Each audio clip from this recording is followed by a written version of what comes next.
All right, so the Lakers win. I don't know if anybody could tell me what we just saw, because I don't know what that was. That was not great NBA playoff basketball. And I know the Lakers won and their fans are going to be all excited. Look, I'm a closet Lakers fan. Anybody who watches the show knows. But that was a horrible performance in a victory. That team looked like it was joking around, having fun, sort of freelancing offensively when they got out to a big lead, almost taking for granted that the T-Wolves weren't going to show up in this game, which they didn't for 2.5 quarters. But this was a terrible NBA playoff game again. And I'm not one of those guys that likes to take a dump on the NBA. I'm the guy that'll defend the league. But man, this game was hard to watch.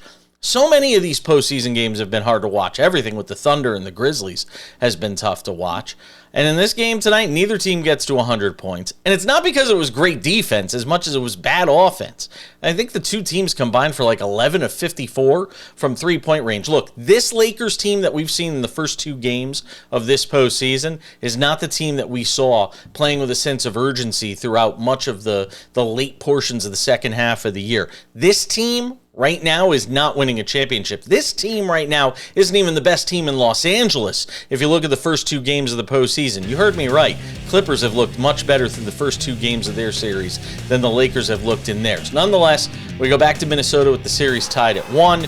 The Lakers get away with one because Minnesota just mailed it in tonight. They were content to get the first game of this series and get back to Minnesota and get back to Minneapolis with a split. We'll see what happens in Game 3. Let me know what you think in the comments below. Make sure to like and subscribe as well. We'll catch you on Sports Wrap on Wednesday. See you then.